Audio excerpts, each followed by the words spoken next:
थोड़ा सावधानी पूर्वक सुनिएगा, कथा बड़ी सुंदर। विधु नाम का ग्वाला पूरे गांव की गायों को इकट्ठा करता, पूरे गांव की गौ माता को एकत्रित करता और उनको चराने के लिए जाता।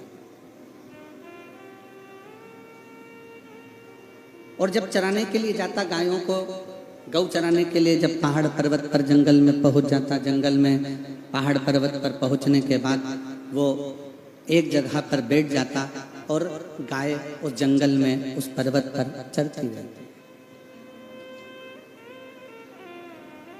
अब विधु शिव का बड़ा भक्त था। उसका एक नियम, शंकर जी के मंदिर में जाना, शंकर जी को जल चढ़ाना, शंकर जी को चंदन लगाना, शंकर जी का श्रृंगार करना, शंकर जी का फूल की पंखड़ियों को तोड़कर उस पंखड़ियों से शंकर के शिवलिंग का श्रृंगार करता था।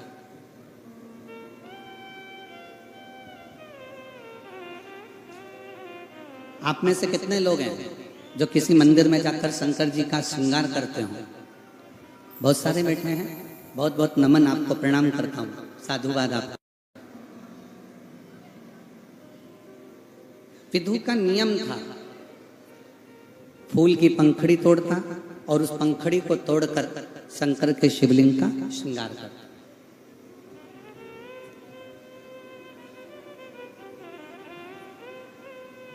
आज विधु गौओं को चराने के लिए गया वन में, और गौओं को चराने के लिए जब विधु गया, उसके गौओं को चराते चराते विधु जब जंगल में पहुंचा, जंगल में पहुंचने के बाद उसकी सारी गौएं तो आ गई, पर विधु की 5 गाय कहीं चली गई और वो गाय किसी सेठ की थी।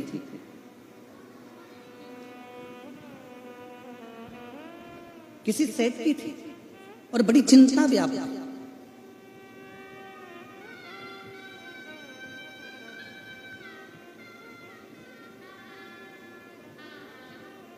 एक व्यक्ति के जीवन में एक बात बड़ी विचित्र होती है, 2 जगह से व्यक्ति पैसे ले लेता है। एक बहुत अमीर व्यक्ति से पैसे लेगा, करोड़पति व्यक्ति से पैसे लेगा, कोई सेठ जी से पैसे ले लेगा, कोई धनपति से पैसे ले लेगा, और एक पैसा लेगा वो अपने परिवार के किसी गरीब साधारण व्यक्ति से कि भैया मैं तुम्हें लौटा दूंगा। अब ईमानदारी से बोलना रे कोकपुर वाला, जब उस व्यक्ति के पास में पैसा आएगा तो सबसे पहले वो सेठ जी का लौटाता है कि वो गरीबड़े का लौटाता है? जम के वो ईमानदारी से बोलना, सेठ जी का लौटाता है, क्योंकि रोज सेठ जी के गुंडे, रोज सेठ जी के पहलवान, रोज सेठ जी के कुछ ना कुछ कहने वाले उसके दरवाजे पर आते हैं, उसको डराते हैं, उसको धमकाते हैं, उसको बार बार डराने और धमकाने का प्रयास करते हैं। तो सबसे पहले वो पैसा किसका लौटाता है? जम के बोलो जरा, सेठ। और वो जो गरीब है, वो सब साधारण है, वो इंतजार करता रहता है, मेरा पैसा मेरे सेठ जी देंगे, सेठ जी कब दोगे? बस तेरा पैसा कोई खाके थोड़ी ना बग रहा हूं, दूंगा, आ जान दे, दे दूंगा। भैया कब दोगे? आ जान दे, दे दूंगा। क्योंकि उसमें नम्रता, उसमें विनम्रता। आप मेरा पैसा कब दोगे? मैं दूंगा दूंगा। वो क्रोध नहीं कर रहा है, वो चिड़चिड़ नहीं कर रहा है, वो गुस्सा नहीं कर रहा है, वो अपशब्द नहीं कर रहा है। दूंगा, मैं दूंगा, आएगा दे दूंगा, आएगा दे दूंगा। पर सबसे पहले पैसा लौटाया तो उसने सेठ जी का लौटाया। उसी तरह विधु के मन में ये बात आई कि सबकी गौ माता आ गई, केवल एक सेठ ऐसा है जिसकी 5 गाय रह गई हैं, और वो 5 गाय अगर सेठ जी की लेकर नहीं गया तो फिर तो मेरे प्राण चले जाएं। अगर मैं उन 5 गायों को लेकर नहीं पहुंचा, मैं उन 5 गायों को लेकर नहीं जाता हूं, तो सेठ जी तो मुझे मार डालेंगे। अब करूं तो करूं क्या? और विधु का एक नियम था, शिव जी के मंदिर में रोज जाना, रोज प्रणाम करना, रोज भगवान की भक्ति करना, रोज श्रृंगार करना, रोज जल चढ़ाना, चंदन लगाना, रोज भगवान की अविरल भक्ति में डूबे रहना, विधु का नियम था। अब जब तक गाय मिले नहीं तब तक विधु गांव में जाए। अब विधु ने करा क्या? एक ग्वाला और था साथ में। जितनी गांवों की गाय थी, विधु ने सारी गायों को उस ग्वाले के साथ गांव में भेज दिया। पर विधु 5 गाय को ढूंढने में लग गया। विधु को 1 दिन पूरा लग गया, 2 दिन पूरे लग गए, 3 दिन पूरे लग गए, 4 दिन पूरे लग गए, पर विधु गायों को ढूंढता रहा। अब विधु के मन में ये खलबली हो कि मैं भगवान शंकर का श्रृंगार कैसे करूं, मैं शंकर भगवान की भक्ति कैसे करूं, मैं शिव जी को जल कैसे चढ़ाऊं, मैं शंकर जी को बेलपत्र कैसे चढ़ाऊं, मैं शंकर जी का गुणगान कैसे करूं, मैं शंकर जी को चंदन कैसे लगाऊं। अब विधु के मन में ये भाव उत्पन्न होने लगा कि करूं तो करूं क्या। बैठ गया विधु, 5 गाय को ढूंढता, नहीं मिलती। रोज सवेरे विधु मौन होकर बैठ जाता और मौन होकर बैठा भगवान शंकर की भक्ति में लग गया। हृदय से, मन से भगवान को जल चढ़ाने लगा, मन से भगवान को बेलपत्र चढ़ाने लगा, मन से भीतर के भाव से मन की पूजन करने लगा, मानसिक पूजन करने लगा और शंकर भगवान को जल चढ़ाता, बेलपत्र चढ़ाता, चंदन लगाता। फिर मन में आया मैंने फूल तोड़े हैं, फूल की पंखड़ी में शंकर जी का श्रृंगार कर रहा हूँ, मन से श्रृंगार करता। आज 3 दिन विधु को निकल गए और मन की पूजन कर रहा था, मानसिक पूजन कर रहा था। और 3 दिन निकलने के बाद में क्या हुआ, जंगल में, घने जंगल में एक शेर आ गया, सिंह आया, घने जंगल में शेर आया। और जब घने जंगल में शेर आया, सिंह आया, विधु के पास में, विधु के नजदीक में, विधु के करीब में शेर निकल के जा रहा है और विधु को मालूम ही नहीं कि शेर उसके सामने खड़ा हुआ। शेर उसके सामने खड़ा, ये विधु को नहीं मालूम।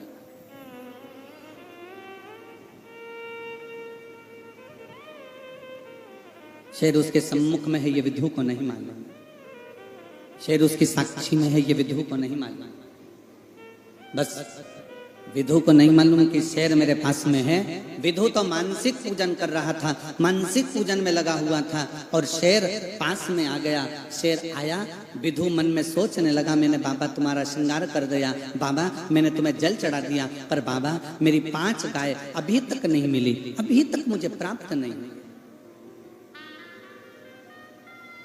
बाबा मुझे 5 गाय अभी तक नहीं मिली है। बस ये विचार करता करता करता करता करता करता विधु उसी जगह पर बैठा बैठा मानसिक पूजन कर रहा था, मन से शिव का स्मरण कर रहा था।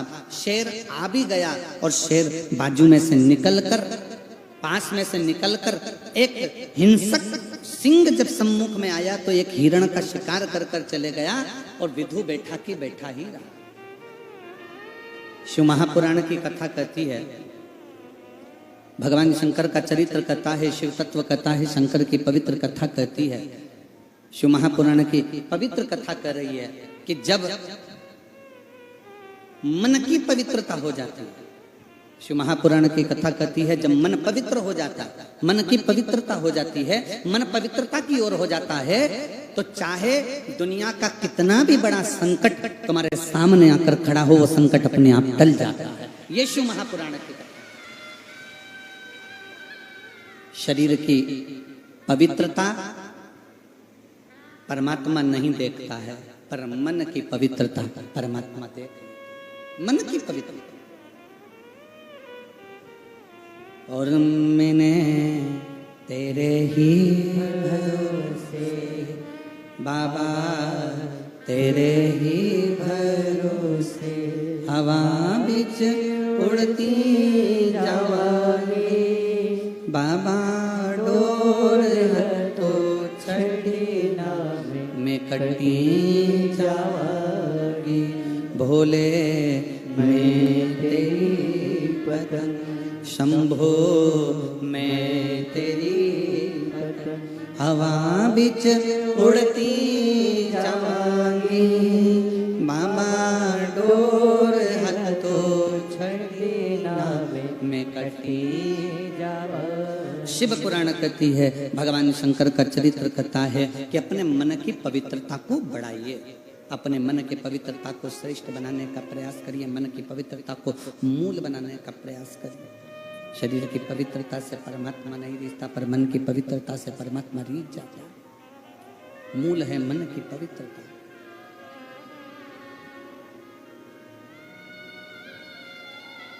कितना भी तन को धो लीजिए, कितना भी धो, तुम्हारा जितना मन कर जाए, तुम्हारा जितना इच्छा कर जाए, उतने तन को धो लीजिए। सारे साबुन, सारा सर्फ, सारा शैम्पू शरीर पर लगा लीजिए। दुनिया का जितना अच्छा ब्यूटी पार्लर मिल जाए, उस ब्यूटी पार्लर में तैयार भी हो जाए। दुनिया के जितने अच्छे कपड़े मिल जाएं, उन कपड़ों को पहन भी लीजिए।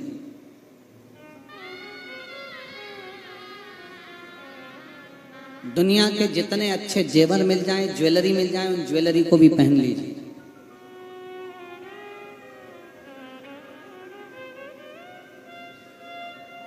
पर ईमानदारी से बोलो, ऊपर जाने पर तुमसे पूछा जाएगा कि कौन से ब्यूटी पार्लर में तैयार हुई थी?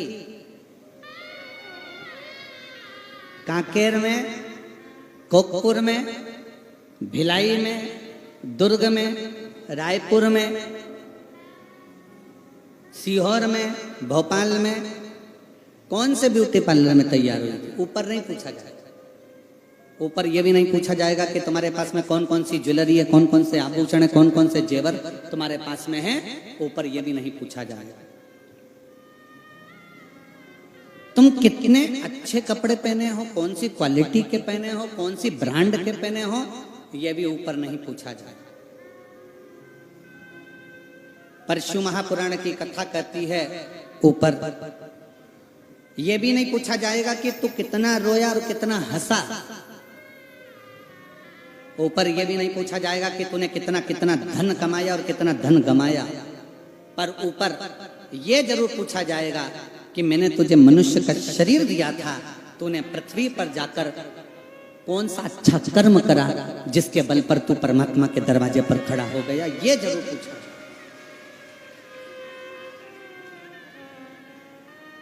मैंने तुझे मनुष्य की देह दी थी, मैंने तुझे मानव का शरीर दिया था, मैंने तुझे मनुष्य का देह प्रदान किया था, मैंने तुझे मानव का शरीर प्रदान किया था। उस मानव के शरीर को तूने कितना कितना इस मनुष्य के शरीर को श्रेष्ठतम बनाया है। इस मानव के शरीर को तूने कितना कितना श्रेष्ठतम बनाया है, ये पूछा क्या?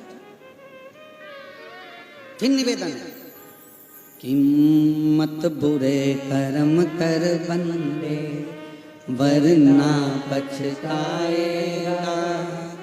भगवान की आंखों से तू बच नहीं पाएगा, तू बच नहीं पाएगा।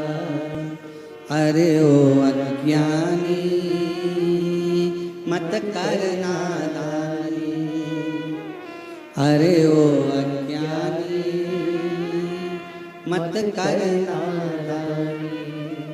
तेरे कर्म का फल भी तो ही पाएगा, जैसा किया तूने तेरे आगे आएगा। मत बुरे कर्म कर बंदे, वरना पछताएगा। भगवान की आंखों से तू बच नहीं पाएगा, तू बच नहीं पाएगा। वो परमात्मा पूछेगा, तुमने कितना कमाया ये परमात्मा नहीं पूछेगा। तुमने कितना गंवाया ये परमात्मा नहीं पूछेगा। तुम्हारे पास में क्या है ये परमात्मा नहीं पूछेगा। तुम्हारे पास में कितनी सुंदर काया है ये परमात्मा नहीं पूछेगा। तुम्हारे पास कितना वस्त्र है, आभूषण है, ये परमात्मा नहीं पूछेगा। तुम्हारे पास में कितनी प्रॉपर्टी है ये परमात्मा नहीं पूछेगा। परमात्मा पूछेगा तो केवल इतना पूछेगा कि संसार सागर में जाने के बाद तुमने कर्म क्या करा।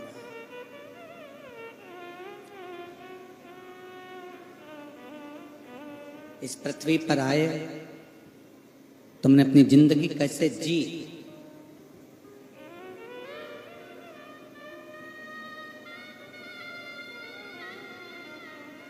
पूछेगा। यहाँ जाने के बाद में, पृथ्वी पर जाने के बाद तुमने परमात्मा को कितना याद किया, तुमने कितना स्मरण किया, तुमने कितना मंत्र जाप किया, तुमने कितना नाम जाप किया, तुमने कितना कीर्तन किया, वो पूछेगा। पूछेगा।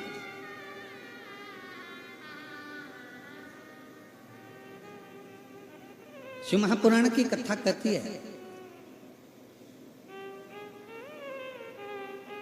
पृथ्वी पर आने के बाद जाति मूल नहीं है।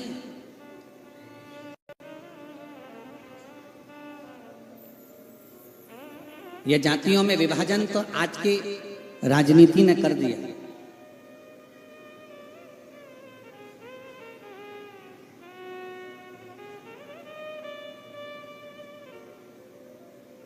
ये ब्राह्मण है, ये क्षत्रिय है, ये वैश्य है, ये शूद्र है।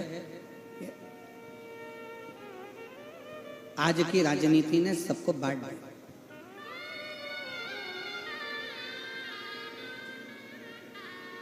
जाति मूल नहीं है, हालात मूल नहीं है और रूप मूल नहीं है।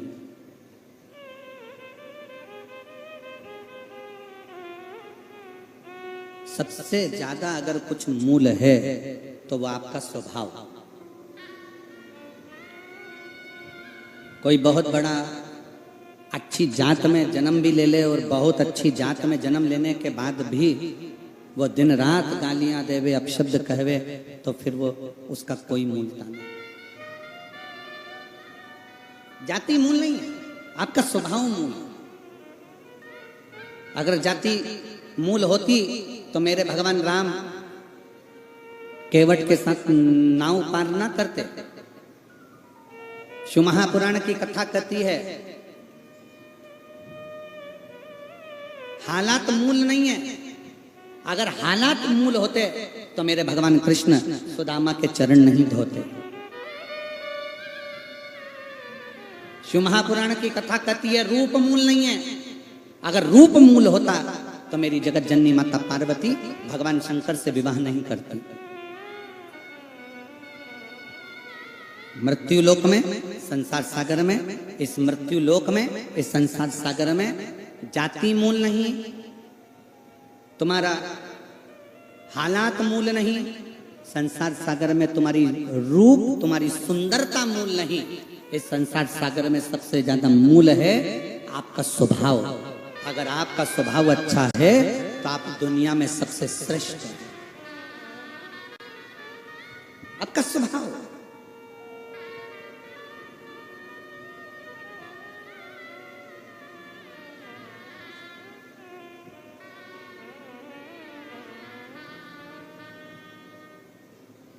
मेरे राम जी महाराज का स्वभाव निर्मल था। जाति नहीं देखी, केवट था, भिलनी थी, शबरी थी, नहीं देखा गया। मेरे राम जी ने प्रेम से, हृदय से सबको गले लगाया। और ये दंडकारण्य बन के आप सब निवासी हो, मैं आप सबके पावन चरणों को प्रणाम करता हूं कि राम जी की इस पवित्र धरा के आप वासी हैं। ये बस्तर क्षेत्र दंडकारण्य वन के अंतर्गत आता है, मेरे राम जी के वन के अंतर्गत आता है। जरा विचार करिएगा, दुनिया के लोग कहते हैं कि राम जी वन इसलिए गए थे क्योंकि उनने रावण को मारना था। रावण को मारने के लिए राम जी को अयोध्या नहीं छोड़ना पड़ता। मेरे राम जी अयोध्या से बाण चलाते और रावण मर जाता।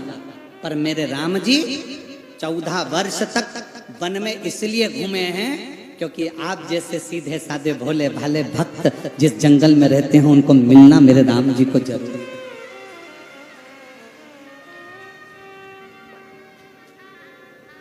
मेरे राम जी को आपसे मिलना था।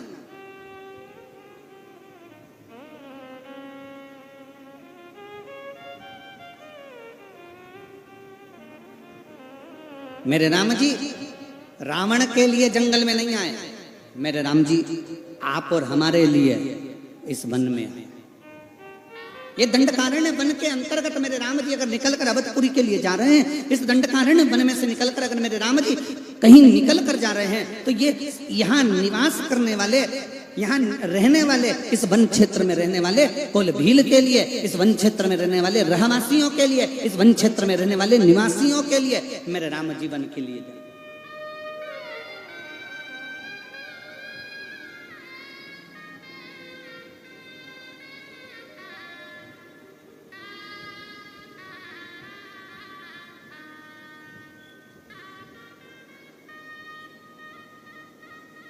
शायद।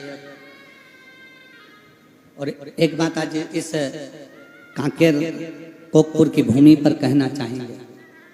ए मेरी कोकपुर की जीजियों, मेरे कोकपुर के जीजाओं, मेरी बेटियों बेटाओं, मेरी माताओं, मेरे भाई, मेरी बहन, मेरे बुजुर्ग बंधु, जितने कोकपुर के रहवासी हैं, आज इस कांकेर की भूमि पर कहना चाहेंगे कि पूरे भारत में जगह जगह प्रदेशों में कथा करी, छत्तीसगढ़ में भी बहुत कथा करी, मध्य प्रदेश में, उत्तर प्रदेश में, गुजरात में, राजस्थान में, हिमाचल में, उत्तरांचल में, ऐसा कोई क्षेत्र नहीं बचा, पंजाब, हरियाणा, राजस्थान, सारे क्षेत्रों में कथा करी, महाराष्ट्र आदि आंध्रा, सब दूर कथा करी। छत्तीसगढ़ में भी कई बार कथा करने आए, ऐसा नहीं कि छत्तीसगढ़ में कथा करने नहीं। पर एक बात कहना चाहेंगे, जितनी सरलता, जितनी सहजता और जितनी निर्मलता इस कांकेर और कोकपुर में देखने को मिली, वैसी छत्तीसगढ़ में कहीं देखो।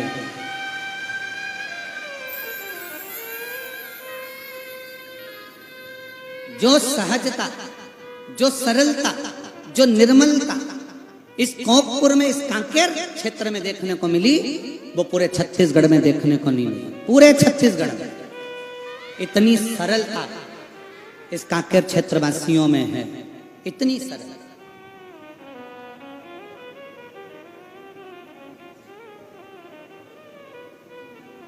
इतनी नम्रता मेरी बहनों की, इतनी नम्रता मेरे भाइयों की, इतनी सहजता मेरी बेटियों की, मेरे बेटों की, जो इस क्षेत्र में देख। इसीलिए मुझे लगता है कि मेरे राम इस दंडकारण्य वन में क्यों आए। आज समझ में आया कि मेरे राम आपसे मिलने के लिए आए होंगे, आपकी सरलता के, आपकी सहजता के कारण, आपकी नम्रता के कारण, आपकी मिठासता के कारण।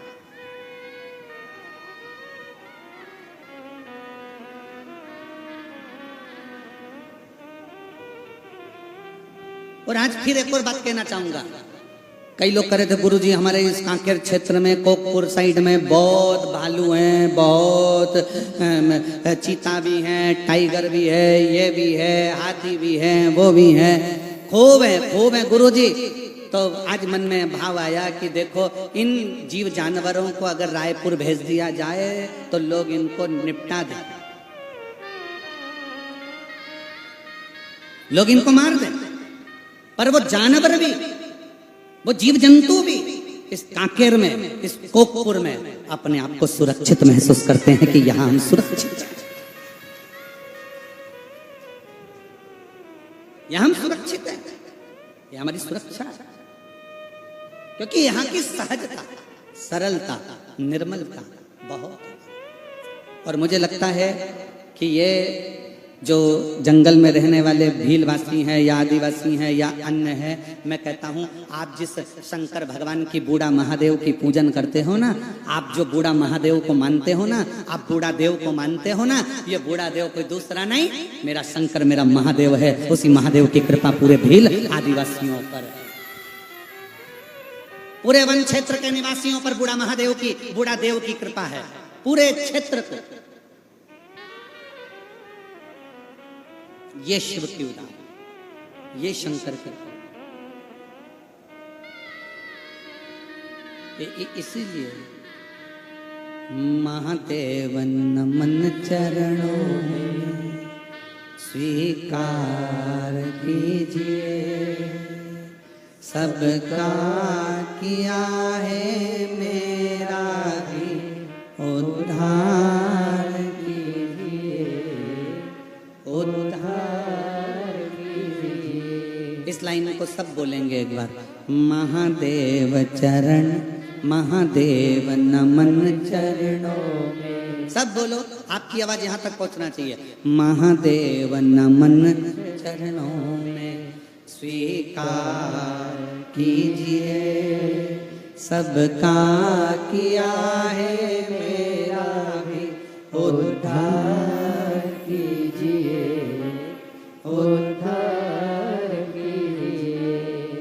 है त्रिपुंडधारी, है त्रिशूलधारी, है त्रिपुंडधारी, है त्रिशूलधारी,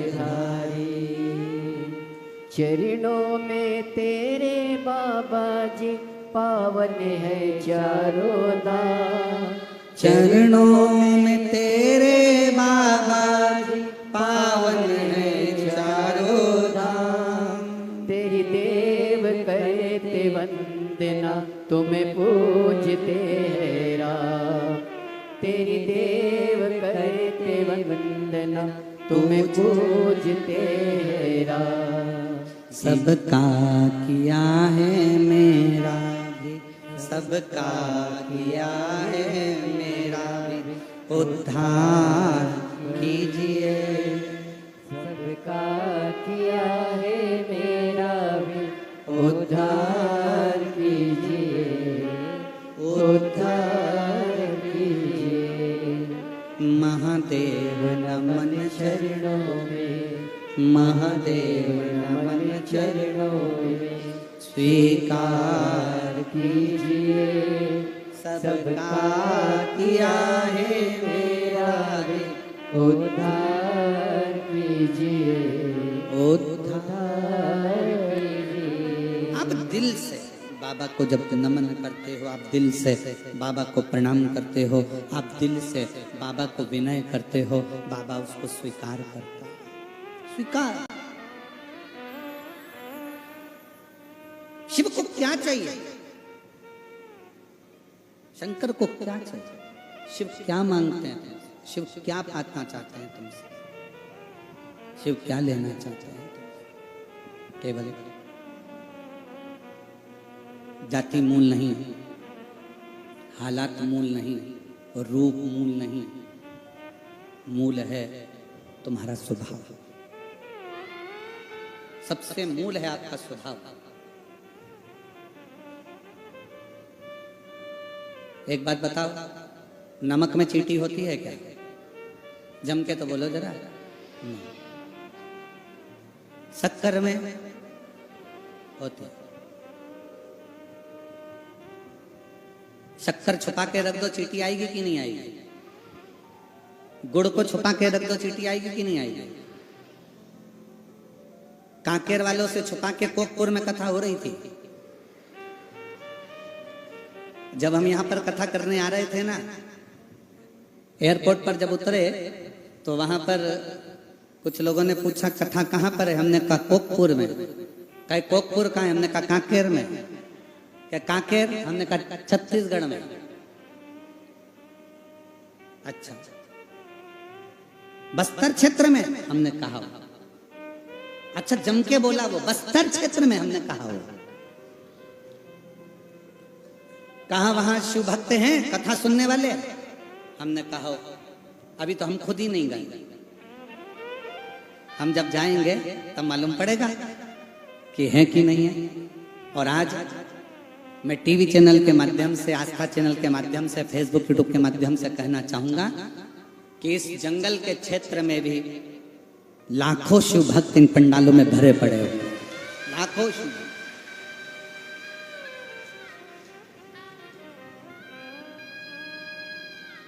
और ये इनकी शिव भक्ति नहीं तो क्या? लोग कथा सुनने आएंगे। हमने कहा शिव महापुराण की कथा कोई कथा है? शिव महापुराण तो स्वयं शंकर है, और जहां शंकर है वहां उनके गण उनको ढूंढते हुए पहुंच ही जाते, पहुंच जाते। शक्कर को छुपा के रख दो, चींटी वहां पहुंचेगी जरूर। मिठाई को छुपा के रख दो, चींटी वहां पहुंचेगी जरूर। उसी तरह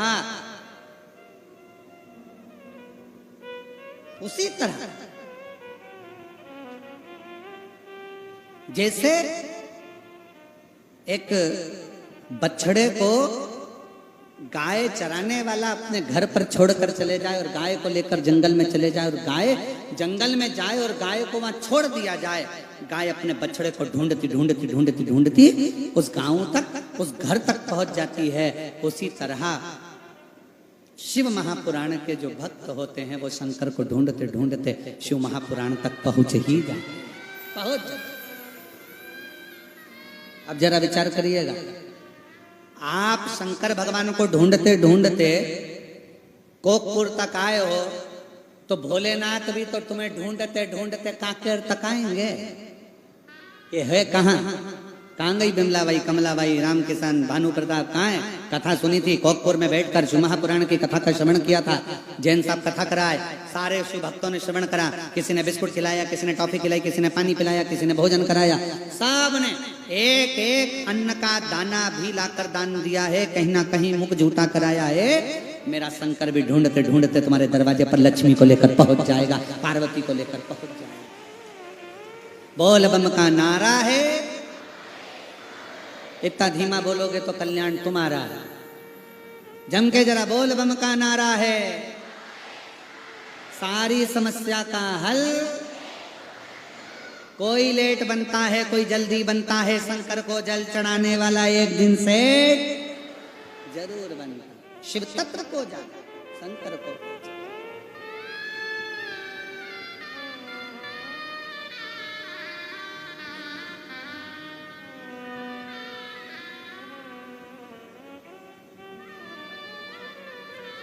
शिव शिव। और वो कहे भोले बाबा ने ऐसा बजाया डमरू, बजाया डमरू, सारा कैलाश पर्वत मगन हो गया।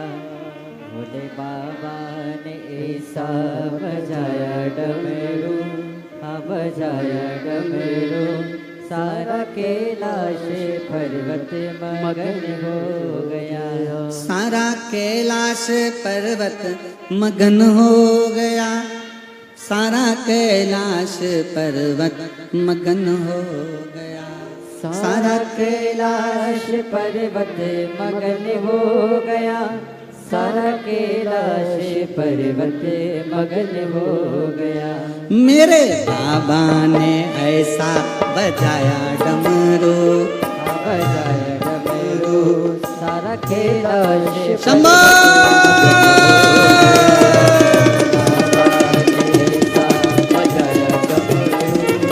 बजाया डमरू, सारा कैलाश पर्वत मगन हो गया। भोले बाबा ने ऐसा बजाया डमरू, बजाया डमरू, सारा कैलाश पर्वत मगन हो गया। भोले बाबा ने ऐसा बजाया डमरू, बजाया डमरू, सारा कैलाश पर्वत मगन हो गया। सारा कैलाश पर्वत मगन हो गया।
डमरू को सुन करके ब्रह्मा जी आए, डमरू को सुन करके ब्रह्मा जी आए, डमरू को सुन करके ब्रह्मा जी आए, डमरू को सुन करके ब्रह्मा जी आए, ब्रह्मा जी आए संग विष्णु को लाए, ब्रह्मा जी आए संग विष्णु को लाए, ब्रह्मा जी आए संग विष्णु को लाए, ब्रह्मा जी आए संग विष्णु को लाए। भैया लक्ष्मी का मन भी मगन हो गया, भैया लक्ष्मी का मन भी मगन हो गया, सारा कैलाश पर्वत मगन हो गया, भैया लक्ष्मी का मन भी मगन हो गया, सारा कैलाश पर्वत मगन हो गया। भोले बाबा ने ऐसा बजाया डमरू, बजाया डमरू, सारा कैलाश पर्वत मगन हो गया। बड़े भाव से दोनों हाथों से खाली जगह देखो।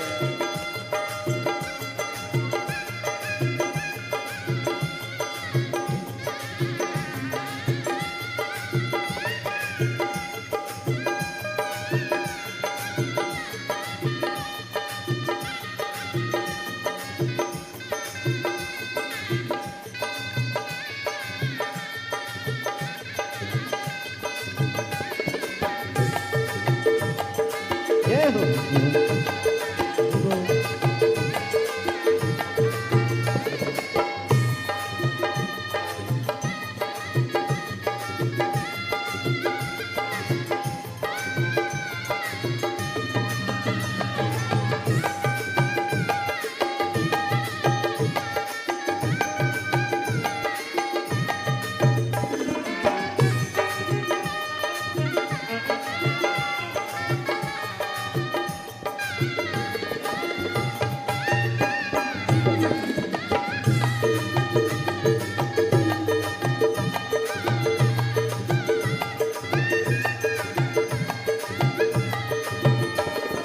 डमरू को सुन करके गणपति जी आए, डमरू को सुन करके गणपति जी आए, डमरू को सुन करके गणपति जी आए, डमरू को सुन करके गणपति जी आए, गणपति जी आए संगे नारद को लाए, गणपति जी आए संगे नारद को लाए।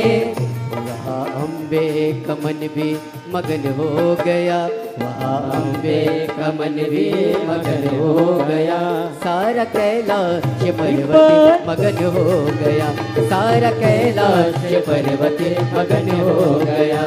भोले बाबा ने ऐसा बजाया डमरू, बजाया डमरू, सारा कैलाश पर्वत मगन हो गया, सारा कैलाश पर्वत मगन हो गया, सारा कैलाश पर्वत मगन हो गया।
डमरू को सुन कर के राम जी आए, डमरू को सुन कर के राम जी आए, डमरू को सुन कर के राम जी आए, डमरू को सुन कर के राम जी आए, राम जी आए संगे लक्ष्मण को लाए, राम जी आए संगे लक्ष्मण को लाए, राम जी आए संगे लक्ष्मण को लाए, राम जी आए संगे लक्ष्मण को लाए, सीता का मन भी मगन हो गया, भैया सीता का मन भी मगन हो गया, सारा कैलाश पर्वत मगन हो गया, सारा कैलाश पर्वत मगन हो गया।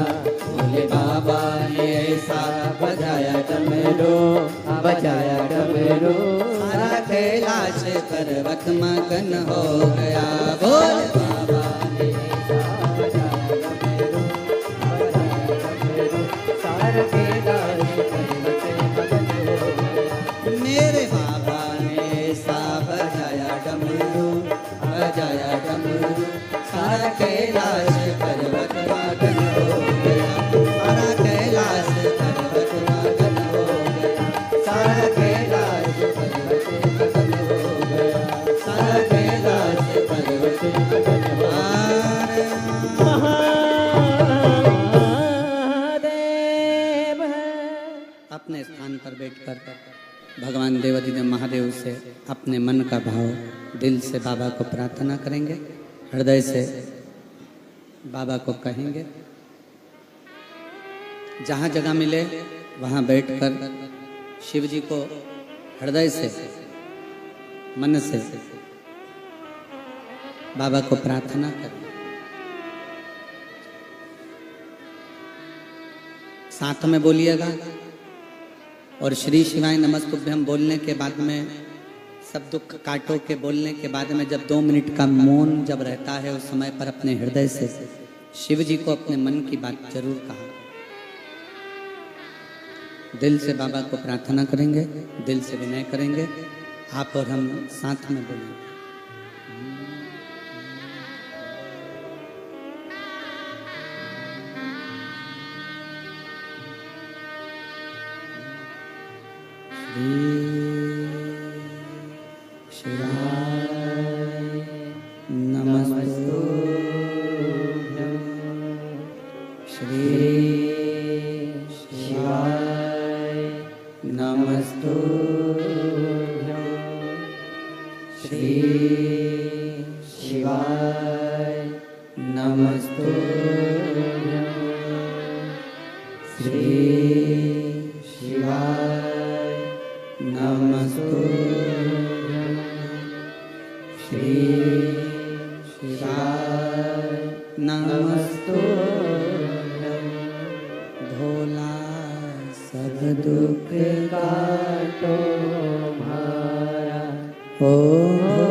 भगवान देवाधिदेव महादेव शिव ओगड़दानी त्रिकालदर्शी कैलाश विनाशी शंकर की कथा कर रहे हैं।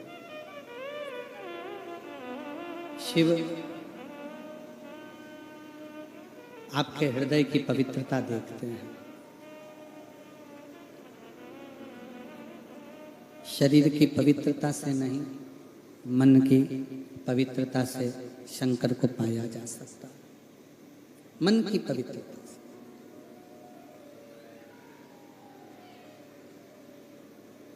भगवान को पाने वाला व्यक्ति ये छोड़ दे कि वो ब्राह्मण है, क्षत्रिय है, वैश्य है कि शूद्र है।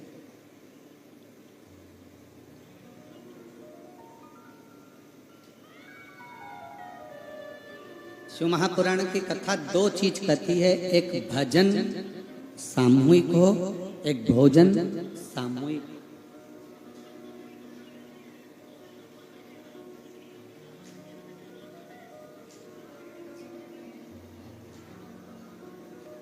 भजन साथ में बैठकर सामूहिकता के साथ में भगवान का भजन होना जरूरी है, और साथ में बैठकर भगवान के परिवार का, कुटुंब के साथ में बैठकर भोजन होना जरूरी है। भोजन भी सामूहिक हो और भजन भी सामूहिक हो।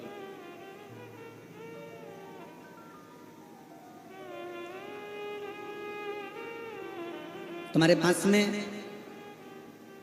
अगर कहीं शिव का मंदिर हो, शिवालय हो, शंकर का द्वारा हो, शिवालय हो, तो मेरा मोहल्ले में रहने वाली माताओं से निवेदन है कि हफ्ते में एक दिन ऐसा निकाला करो, या तो सोमवार या कोई दिन ऐसा निकाल कर, रविवार, शनिवार, कोई भी दिन निकाल कर मंदिर में बैठकर 2 मिनट, भले 5 लोग हों, 4 लोग हों, 3 लोग हों, सामूहिक में बैठकर, एक साथ बैठकर श्री शिवाय नमस्तु, श्री शिवाय नमस्तु, सामूहिक बैठकर भगवान का भजन किया करो। सामूहिक बैठकर।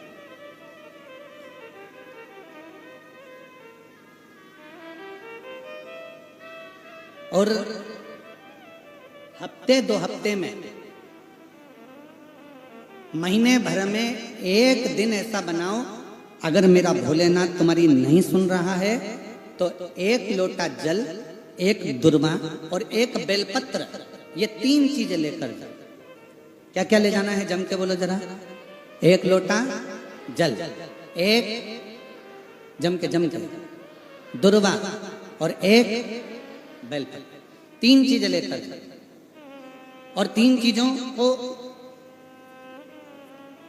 सबसे पहले जो लोटा भर के जल लेकर गए हो, वो गणेश जी का स्थान जानते हो ना सब लोग, अशोक सुंदरी के पास में जो गणेश जी का स्थान है। जैसे ये जलाधारी है, ये शिवलिंग है, बीच में अशोक सुंदरी है, ये गणेश जी का, थोड़ा रिटर्न बढ़ा बेटा, ये गणेश जी का स्थान है, ये षडानंद कार्तिकेय का स्थान है। समझना जरा अच्छे से समझ लीजिएगा। शिवलिंग, जलाधारी, अशोक सुंदरी, गणेश जी, कार्तिकेय। 1 लोटा जल जब चढ़ाओ तो पहले गणेश जी का स्थान, फिर कटी भाग, फिर शिवलिंग। समझ में आ गया? गणेश जी का स्थान, कटी भाग, जलाधारी, फिर शिवलिंग।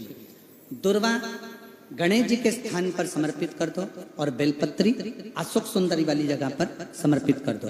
ये 3 चीजें अगर आप 2 हफ्ते में, 1 महीने में अगर एक बार भी अगर करते हो तो देवाधिदेव महादेव आपकी मन की कामना पूर्ण जरूर करते हैं, ये निश्चित।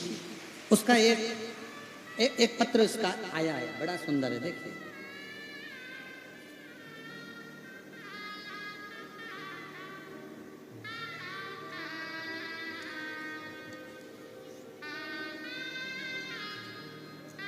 श्रीमती पूर्णिमा देवी देवांगन, श्रीमती पूर्णिमा देवी देवांगन,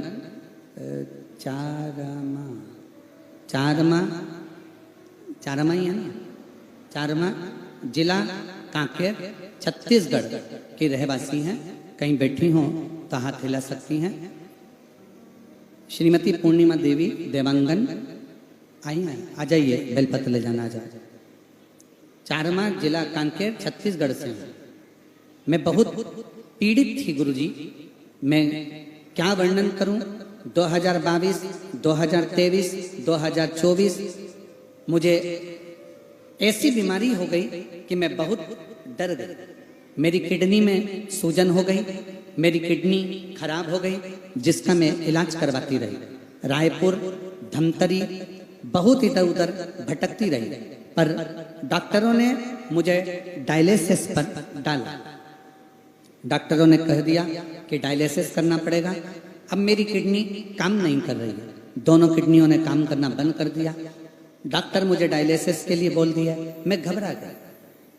किसी के कहने पर मैंने पहली बार शिव महापुराण की कथा सुनी। गुरुदेव, मैं आप पर भी भरोसा नहीं करती थी और शंकर पे भी भरोसा नहीं करती थी, क्योंकि मुझे विश्वास नहीं था गुरुजी पर। किसी के कहने पर पहली बार मैंने टीवी चालू करी और आस्था चैनल पर आपकी शिव महापुराण की कथा सुनी। मुझे मालूम नहीं था कि शंकर भगवान का एक लोटा जल इतनी कृपा करता है। शिव जी पे जल चढ़ाती, उस जल को लेकर आकर पी लेते। गुरुजी, किसी के कहने पर मैंने सीहोर का रुद्राक्ष लेने भेजा और वहां से रुद्राक्ष मंगवाकर तांबे के कलश में गलाकर उसको शिव जी पे चढ़ाकर पानी पीने लगी। पूरा विश्वास मुझे मेरे शंकर जी पर हो गया कि मेरी किडनी काम करेगी, क्योंकि आप कथा में चिल्ला चिल्ला कर कहते हो कि बाबा पर एक लोटा जल चढ़ाकर देखो, बाबा तुम्हारा हाथ पकड़ेगा और तुम्हें पार जरूर लगाएगा। और वही मैंने पाया। दूसरी बार मैं रायपुर में जांच कराने के लिए गई और जांच कराने पर मुझे पता चला कि मेरी किडनी ने काम करना चालू कर दिया और मेरा डायलिसिस नहीं होगा। अब मेरी दोनों किडनियां काम कर रही है और मैं पूर्ण तरह से स्वस्थ हूँ। मैं बाबा को यहाँ प्रणाम करने के लिए आई हूँ। श्रीमती पूर्णिमा देवी देवांगन, चारमा, जिला कांकेर, छत्तीसगढ़ की रहवासी हैं। एक बार जोरदार ताली बजाकर। शिव तत्व किसको कहते हैं? शंकर की कथा किसको कहते हैं? शिव की उपासना किसको कहते हैं? शिव आराधना किसको कहते हैं? आप जब भगवान शंकर से अपने मन का भाव कहेंगे, जब शिव जी को अपने मन के भाव व्यक्त करेंगे, तो ये निश्चित है कि शिव उसको स्वीकार जरूर करेगा, शंकर सुनेगा जब। एक पत्र और है।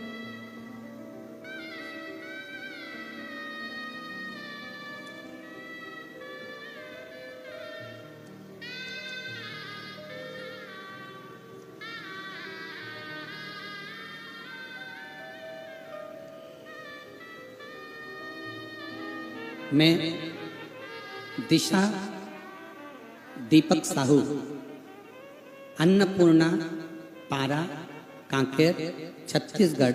मोबाइल नंबर ये है। कहीं बैठे हो? दिशा दीपक साहू आप ही हैं? एक बार दोनों हाथ वापिस हिला दीजिए। श्री शिवाय नमस्तुभ्यं। आ जाइए, एक बेलपत्र ले जाइए।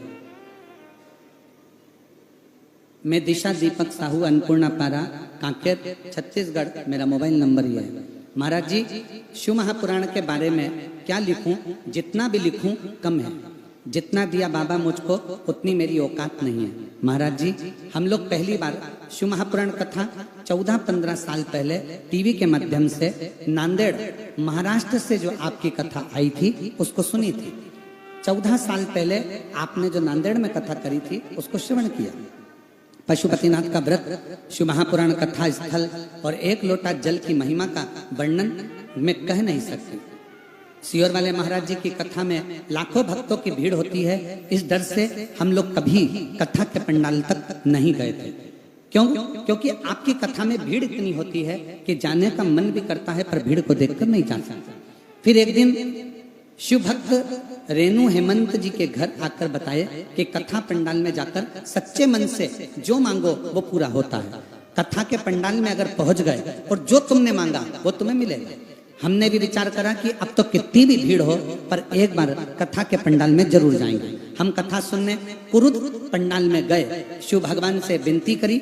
हमने हमारे सुपुत्र आयुष को JEE की कठिन परीक्षा की पहली प्रयास में मन चाहा ब्रांच नहीं मिला। हमने बाबा से प्रार्थना करी, बाबा इसको JEE की परीक्षा में उत्तीर्ण करना और इसका मन चाहा इसको जॉब मिले।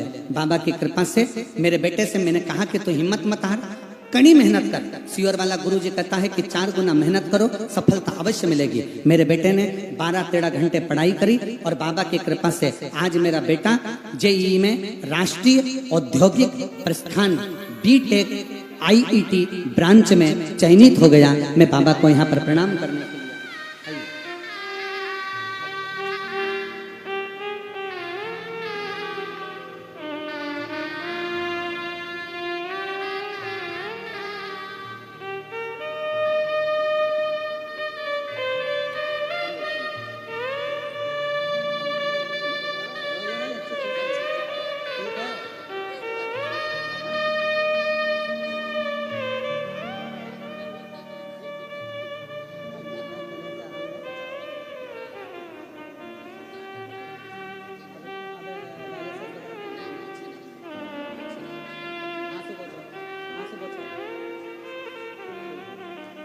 डॉक्टर डायलिसिस का बोल दिया था, दोनों किडनियों ने काम करना बंद कर दिया था और वापिस शिव का चढ़ा हुआ जल पीना चालू करा। रायपुर में वापिस जांच कराई, दोनों किडनियों ने काम करना चालू कर दिया। एक बार जोरदार ताली बजाकर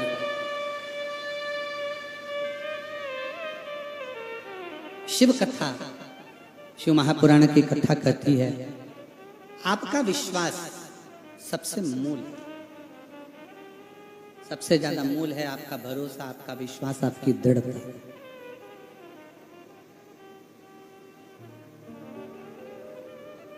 और फिर वो एक लाइन है, हम तो बाबा के भरोसे चलते हैं, हम तो बाबा के भरोसे चलते हैं।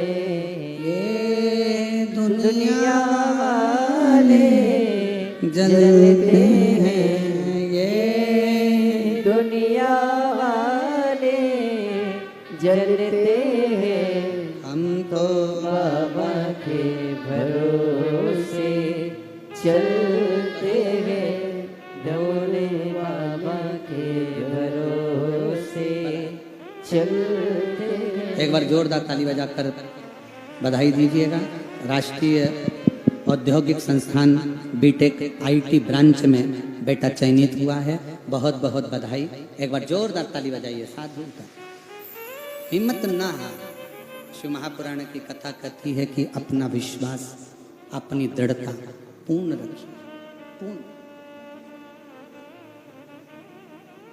जब आपका भरोसा, आपका विश्वास पूर्ण होगा तो शिव मिलेगा, शंकर मिलता।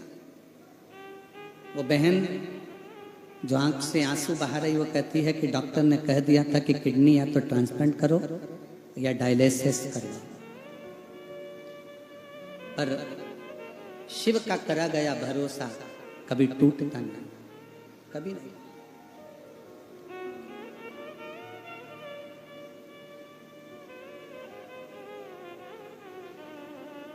शिव तुम्हारा रूप देखकर, शिव तुम्हारा हालात देखकर, शिव तुम्हारी जाति देखकर कभी तुमसे नहीं रिश्ता।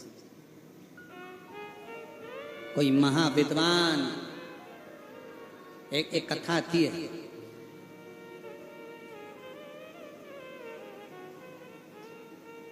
विश्वास। शिव महापुराण में एक कथा आती है, वर्णन किया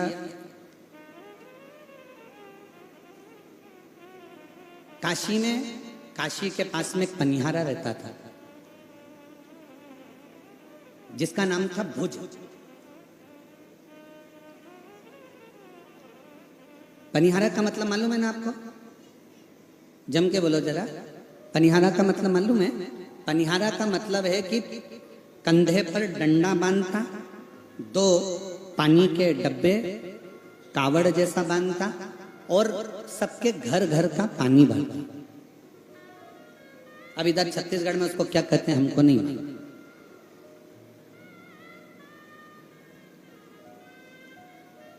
देखा है आप लोगों ने कि नहीं देखा है? एक लंबा सा डंडा, उसमें 2 डब्बे बंधे हैं, उसमें पानी भरता, घरों का वो पानी भरता फिरता। जो उसको पैसा देता उसके घर में वो पानी डालता, भर के लाता, पनिहारा। उसका नाम था भुज। 3 बेटे 1 बेटी थी। बड़ा सहज सरल, बच्चे छोटे छोटे थे, परिवार का भरण पोषण करता, परिवार को संभालता, सुबेरे से लेकर रात तक मेहनत करता, 24 घंटे मेहनत करने में लगा रहता, 12-12, 18-18 घंटे मेहनत करता, तब जाकर एक समय का भोजन लेकर आता। तब जाकर एक समय का भोजन मिलता था। 4 बच्चों का पेट भरा जाए, पत्नी का पेट भरा जाए, घर में जो बुजुर्ग माँ बाप हैं उनका पेट भरा जाए और खुद का भरा जाए। बस उतना कमाता, उतना ही लाता, ज्यादा मिलता भी नहीं। अब किसी के यहाँ पानी भरने जाओगे, पनिहारा पानी भरने जाएगा किसी के यहाँ, कितना मिलेगा? 2 रुपया पीपा, 5 रुपया पीपा पानी का कोई दे भी देगा। दिन भर पानी भरोगे तो थोड़ा बहुत भाग अगर प्राप्त भी हो गया तो थोड़ा बहुत तो मिल गया ज्यादा तो मिल नहीं पाता। अब पनिहारा पानी भरता, सबके यहाँ से पानी ले लेकर उसको भर के आता, जो मिल जाता थोड़ा बहुत पैसे से अपने घर का गुजारा कर लेता, थोड़ा बहुत घर का गुजारा करता और सवेरे से कमाता, शाम को जाकर थोड़ा बहुत भोजन इकट्ठा कर कर अपने परिवार में पाता। दिन भर लगा रहता, दिन भर।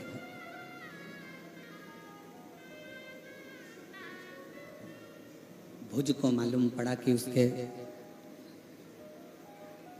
गांव के लोग काशी जा रहे, गांव के लोग काशी जा रहे, थोड़ा बढ़ाओ भाई, उसके गांव के लोग काशी जा रहे।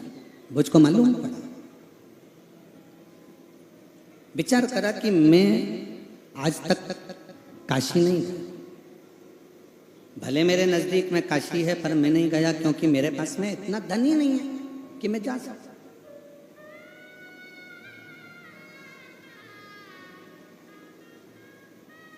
मेरे पास में अगर थोड़ा सा धन हो, मेरे पास में थोड़ा सा पैसा हो तो मैं काशी जाऊं, पर मेरे पास में तो धन ही नहीं। अब मैं काशी जाऊं तो जाऊं कैसे? कैसे?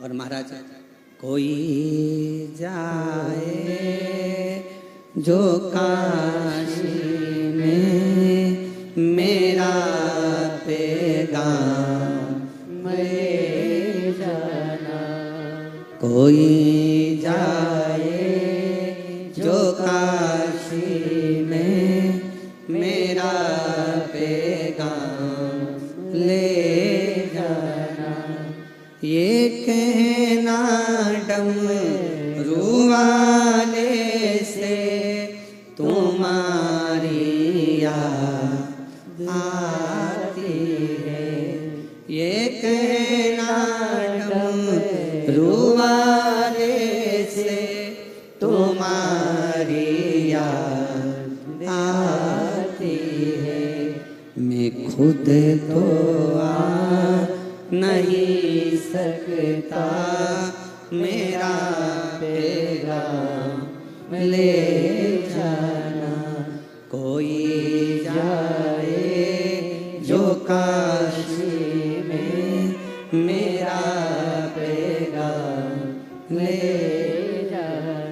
भुज के बच्चे 3 बेटे 1 बेटी, घर में बुजुर्ग माता पिता, घर में पत्नी और स्वयं सुबह से कमाता, शाम तक मेहनत करता करता जब थोड़ा बहुत एकत्रित करता, थोड़ा सा एकत्रित कर कर लेकर आता और रात का भोजन सब बैठ कर फिर पाते, सब बैठ कर पाते।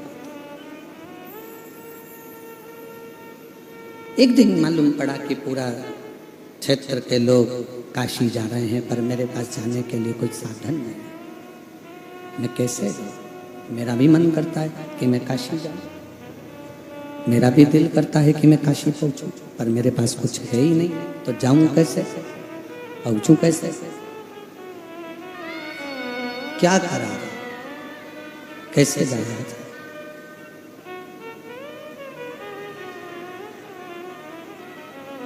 गांव के लोगों ने कहा एक काम करो भुज, हम अपने पैसे से, अपने खर्चे से हम तुमको काशी लेकर चलते हैं।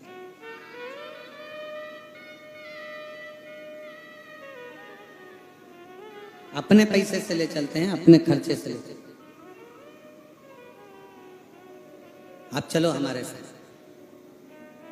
मैं चल तो चलूंगा, पर मेरे जो बच्चे हैं, 4 माता पिता हैं, पत्नी है, क्या खाएंगे? दिन भर कमाता हूं, रात्रि के समय पर थोड़ा सा धन लाता हूं, और वो धन लाकर अन्न खरीद कर अपने बच्चों का, पत्नी का, परिवार का भरण पोषण करता हूं। शिव महापुराण की कथा कहती है,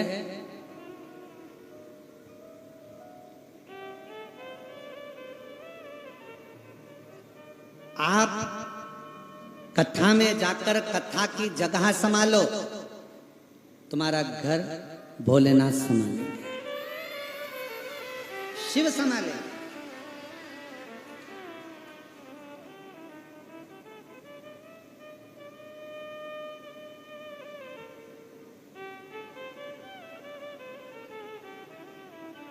किसके भरोसे आए हो आप? जम के बोलो जरा। जैन साहब के? जम के बोलो। नहीं। सियोर वाले महाराज के? नहीं। दोस्त के, रिश्तेदार के? नहीं। आप उस शंकर के भरोसे, शिव के भरोसे। किसको मालूम था कि तुम टीआई बन जाओगे, थानेदार बन जाओगे, कलेक्टर बन जाओगे, एसपी बन जाओगे, मंत्री बन जाओगे, संतरी बन जाओगे, कलंतरी बन जाओगे, सांसद बन जाओगे, विधायक बन जाओगे, सरपंच बन जाओगे? तुम्हें किसको मालूम था कि टीचर बन जाओगे, कि तुमको घर मिलेगा, कि परिवार मिलेगा, कि कुटुंब मिलेगा, कि कबीला मिलेगा? किसको मालूम था? माँ के गर्भ से जब आपका और हमारा जन्म हुआ, किसी को नहीं मालूम था कि आप आगे करोगे क्या। किसी को नहीं मालूम था कि क्या होगा, पर उस परमात्मा ने जब पैदा करा तो उसने पैदा करते समय तुम्हारे ललाट पर लिख दिया। क्या लिखा? भविष्य, भाग्य। तुम्हारा विधाता ने लिखकर भेजा, भाग्य लिखकर भेजा। उस भाग्य में नीचे एक लाइन और लिख दी कि भाग्य बदलने की जवाबदारी तेरी खुद की है, तू जितनी मेहनत करेगा अपने भाग्य को पलट देगा। भाग्य लिखा विधाता ने, पर एक लाइन शंकर भगवान ने लिख दी कि मेहनत से अपने भाग्य को पलटा जा सकता। अच्छी एजुकेशन चाहिए, अच्छी पढ़ाई करो, कंपटीशन एग्जाम में बैठ रहे हो, अच्छी मेहनत करो। आपके बीच का ही कोई व्यक्ति प्रधानमंत्री बनकर बैठता है, कोई मुख्यमंत्री बनकर बैठता है, कोई राष्ट्रपति बनकर बैठता है, कोई टीआई बनकर बैठता है, कोई थानेदार बनकर बैठता है, कोई कलेक्टर बनकर बैठता है, कोई एसपी बनकर बैठता है। अलग से परमात्मा उनको पैदा नहीं करता। आप और हम में से कोई एक ऐसा होता है जो उच्च पद पर पहुंचता है अपनी लगन, अपनी मेहनत से। वो मेहनत तुम्हारे अंदर है, तुम उसको जागृत करना, अपनी मेहनत पूर्ण करो। जितनी लगनता से कर सकते हो उतनी लगनता से।